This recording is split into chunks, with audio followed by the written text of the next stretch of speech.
जीवन में इन कथाओं से क्या सीखो? भगवान शंकर का भरी सभा में दक्ष प्रजापति ने अपमान किया। दक्ष प्रजापति का भरी सभा में भगवान शंकर का दक्ष ने भरी सभा में अपमान किया। ये अभंग है, अभद्र है, पर शंकर जी चुपचाप रहे, कोई प्रत्युत्तर नहीं दिया। जब दक्ष प्रजापति प्रजापतियों के मुखिया बने ना, तो स्वागत समारोह रखा था, शंकर जी भी बैठे थे, सबको बुलाया था, और भरी सभा में शंकर जी खड़े नहीं भय सम्मान पर इनके, तो गालियां देने लगे। मुझे देखकर खड़े नहीं भय, इसे क्यों बुला लिया? शंकर जी ने चुपचाप गालियां सहन कर ली। याद रखना मेरी मां, जीवन में बड़ा बनना है तो सहन करते चलो। मैं तो एक चीज मानता हूं, और मानता नहीं हूं, अनुभव भी करता हूं, कि जीवन में यदि बड़ा बनना है तो गुण दोष दृश्य दोषा, ना गुणों में उलझना है ना दोषों में उलझना है, ना बड़ाई में उलझना है ना अनादर अपमान में उलझना है। कोई अपमान कर दे तो भी राम राम कह के आगे निकल जाओ, कोई सम्मान कर दे तो भी राम राम कह के आगे निकल जाओ, क्योंकि दोनों ही बंधन है। इसलिए भगवान के भजन में ये दोनों ही बाधा हैं। तो आप भगवान के पथ पर आगे चलते रहो, मान अपमान को भूल करके। लोग आपके बारे में क्या सोच रहे हैं, लोग आपको क्या कह रहे हैं, कहने दीजिए। आप तो भगवत भजन में मस्त रह करके भगवान की ओर चलते रहिए। यही इस जीवन की सार्थकता है। उलझिएगा मत कि तुमने हमें ऐसा क्यों कहा। अरे भाई, उसका मुंह है, उसके विचार हैं, कह दिया सो कह दिया, क्या बिगड़ा आपका? अच्छा ये बताओ, आपके पड़ोसी ने आपको गाली दी तो क्या आप भी उसे गाली देंगे?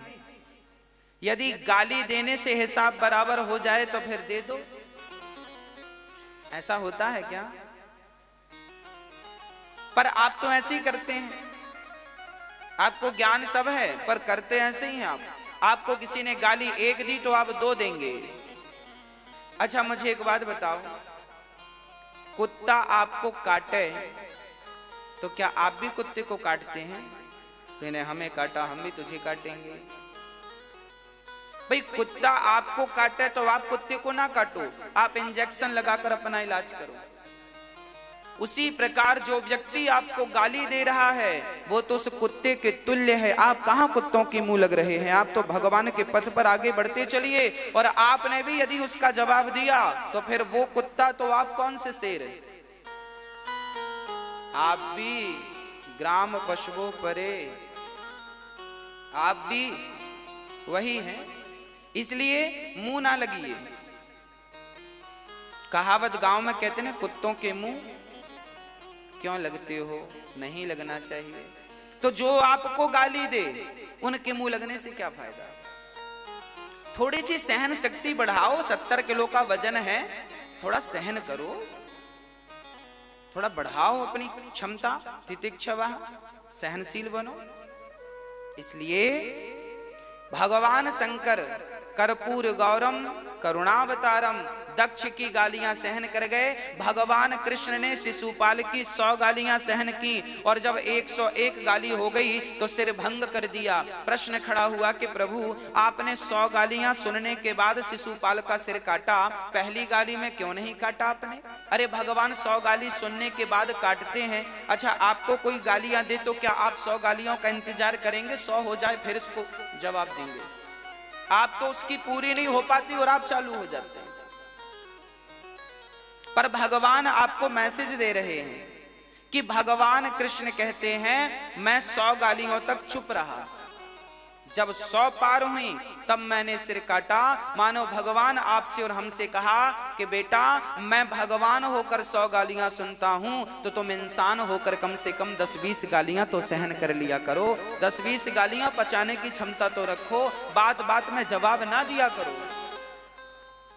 भागवत आपको सहनशील बनाती है। ये कथाएं केवल सुनने की नहीं है, इनसे सीखना है कि भगवान शंकर को यदि ससुर की गालियां मिली तो आपको भी मिल सकती हैं। भगवान राम को यदि कैकेयी के दुर्वचन मिले तो आपको भी मिल सकते हैं, और माता सीता को प्रजा का यदि विरोध सहन करना पड़ा तो आपको भी करना पड़ सकता है। हर पल के लिए तैयार रहिएगा। सम्मान तो बहुत मिलता है और सम्मान तो पचा लेते हैं लोग, कई लोगों को सम्मान भी नहीं पचता। पर याद रखना, सम्मान को पचा लेना कठिन नहीं है, अपमान को पचा लेना बहुत कठिन है। और जिसने अपमान को पचा लिया है वो मधुर हो जाता है। ध्रुव जी महाराज ने अपमान के कारण ही भगवान को प्राप्त किया है। माता ने अपमान कर दिया, सुरुचि माँ ने। तब साराध्य पुरुषों, जाओ तब करो, तब कहीं जाकर इस गोद में बैठोगे। धन्य है वो ध्रुव जिन्होंने भगवान के लक्ष्य को मानकर ईश्वर की प्राप्ति का लक्ष्य घर से लेकर चल पड़े, प्राप्त करके ही लौटे। जीवन का उद्देश्य भगवान की प्राप्ति हो। समाज तो आपको बहुत भटकाएगी, यहाँ उलझाएगी, वहां उलझाएगी, मान बढ़ाई, पद प्रतिष्ठा, ये सब उलझन है, इसमें ना पड़ जाना। गाली के बदले गाली ना हो। अच्छा एक बात बताओ, एक सज्जन थे, उनके घर में पड़ोसी बड़ा दुष्ट प्रकृति का था। एक पड़ोसी ने घर में झाड़ू लगाकर सारा कचरा इसके घर में डाल दिया। अब ये अभी झाड़ू लगाया था, इसने देखा कि कचरा मेरे पड़ोसी ने डाला। इसने तुरंत झाड़ू लगाई और झाड़ू लगा करके कचरे को डस्टबिन में डाल दिया। अब ये भी उसके घर में डालता तो ठीक नहीं था।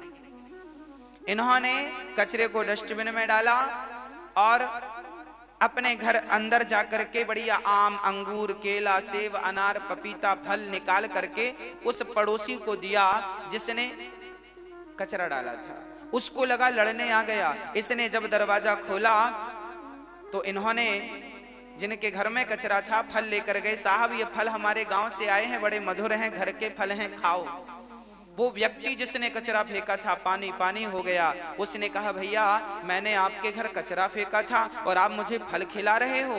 तब उस व्यक्ति ने कहा भैया आपके पास कचरा था तो आपने हमें कचरा दिया, हमारे पास फल हैं तो हम आपको फल दे रहे हैं। जिसके पास जो होगा वो व्यक्ति वही तो देगा। ज्ञानियों के पास बैठोगे तो ज्ञान मिलेगा, भक्तों के पास बैठोगे तो भक्ति मिलेगी, और शराबियों के पास बैठोगे तो शराब मिलेगी, गंजेड़ियों के पास बैठोगे तो गांजा मिलेगा, जुआड़ियों के पास बैठोगे तो जुआ मिलेगा। अब निश्चित आपको करना है कि बैठना किसके संग है।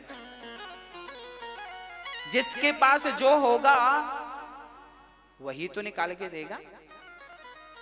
इसलिए अच्छे लोगों की संगत करना, और सामने वाले को वो मत देना जो वो आपको दे रहा है, उससे भी अच्छा।